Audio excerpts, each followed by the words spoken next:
people of Rongelap. When the ship reached port 3 days later, the entire crew suffered from the symptoms of radiation poisoning. The death of one of the fishermen sparked international outrage and the first campaign to ban nuclear testing. I think the Bravo test was the beginning of the adverse reaction to nuclear testing. When people saw what could happen in a case like that, they began to rally around the idea that this is something that should stop. I'm sure that the officials, leaders in the Atomic Energy Commission knew that people would die. Nobel Prize-winning chemist Linus Pauling was one of the first scientists to sound the alarm about radioactive fallout. The Atomic Energy Commission knew the damage that was being done from the nuclear weapons tests by the radioactive fallout. They knew that high-energy radiation produced by the nuclear bomb tests caused cancer and caused defective children to be born who otherwise would not have had these defects, and had the policy of suppressing this information. Linus Pauling and others properly criticized the Atomic Energy Commission for going ahead with their program when there would be people killed. The one thing that they could possibly have going for them would be the fact that we didn't know whether or not there was a threshold, a safe amount of radiation at low doses. But if you're not sure, you lean on the side of protecting public health. You don't go ahead and wildly irradiate people if you're not sure. That's guinea piggery. That's making the people experimental subjects. Establishing a safe dose is a risk-benefit analysis. It's not a scientific enterprise. You're saying we're willing to accept a couple of hundred excess cancers in a million population in order to move forward this particular industry. And maybe that's a reasonable judgment, but it seems to me that it's a judgment that should be made by a public process, not a secret process. By the late 1950s, the wall of secrecy surrounding the health effects of atomic testing had begun to crumble. In the United States, concern about fallout centered on the presence of the radioactive element strontium-90 in the food chain, especially in milk. Cora Weiss was a founding member of Women's Strike for Peace. And a physician in St. Louis at a university was collecting baby teeth to test for the presence of strontium-90. That was enough to frighten any mother anywhere, and that's what united thousands of American mothers into an organization called Women's Strike for Peace, which hounded the government to try to end nuclear testing. Women's Strike for Peace conducted demonstrations throughout the country and at the Nevada test site itself. I don't know that the response at that time had much of an effect on the Atomic Energy Commission. They were still intensely concerned with keeping the United States ahead in the Cold War race with the Soviet Union. Linus Pauling took his opposition to atmospheric testing directly to the White House. After 2 days of protesting outside, he joined other Nobel laureates inside for a formal dinner with President Kennedy and his family.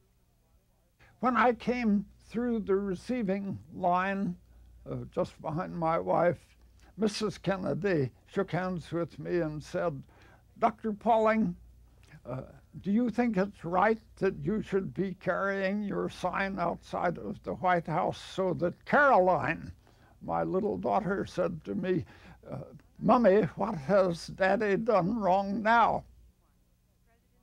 In 1961, President Kennedy appointed Glenn Seaborg to chair the Atomic Energy Commission. The following year, the world came close to a nuclear war.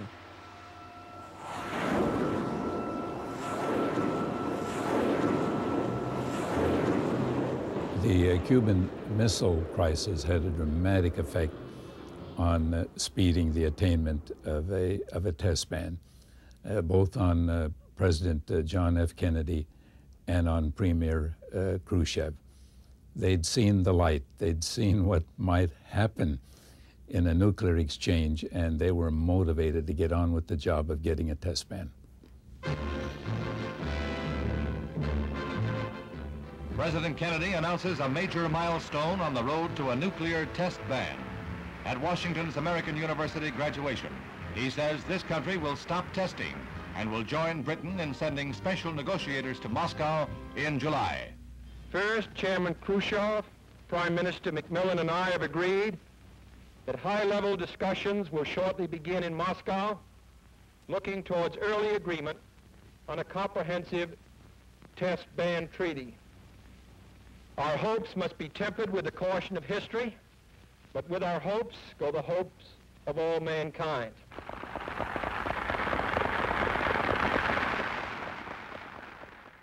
Both Kennedy and Khrushchev wanted to end all nuclear testing, but their military establishments forced them to accept a compromise, a limited test ban treaty which allowed testing to continue underground.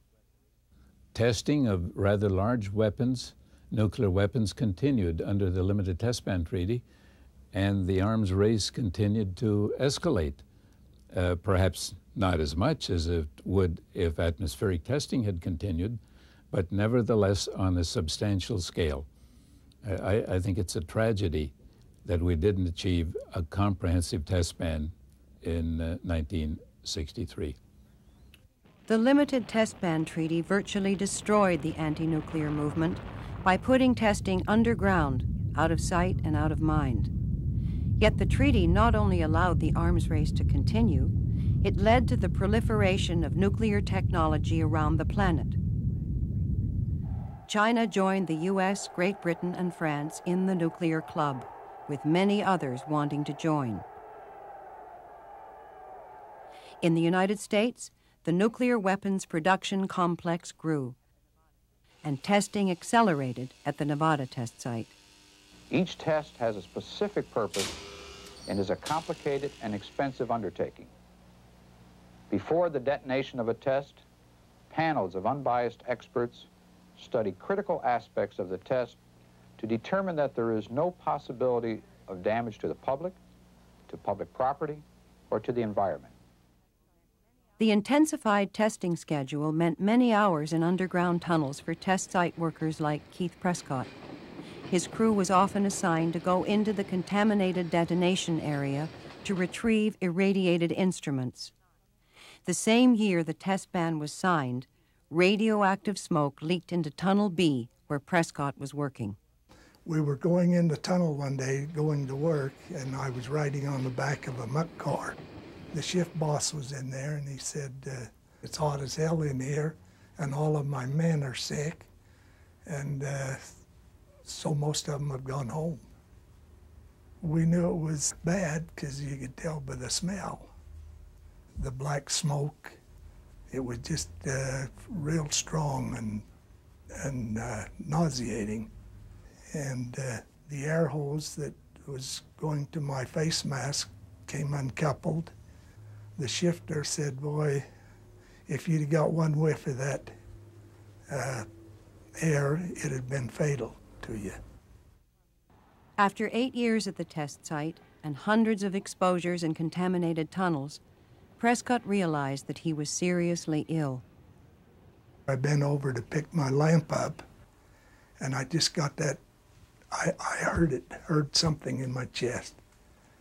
And I started sweating, I got sick to my stomach, and I went and sat down. My sides and back just hurt so bad. And so I went back to the eating bench and laid down, and I couldn't get up. And I guess it took them 2 or 3 days to diagnose that I had multiple myeloma. Test site workers who developed health problems sued their contractors and the U.S. government, alleging that their illnesses resulted from exposure to radiation at the test site. Keith Prescott, now suffering from bone cancer, was the lead plaintiff. I think there was 220 men that filed a lawsuit.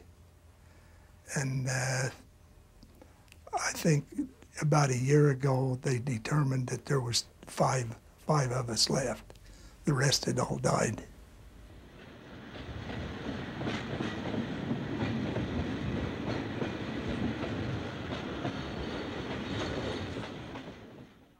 According to declassified government documents, at least 37 underground tests have released radiation beyond the test site borders.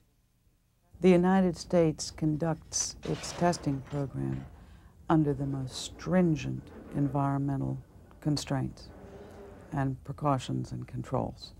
The Environmental Protection Agency is poised over each experiment, each test. Over the years, there have been a very few, very small, accidental releases, all within the test site, or with those few that have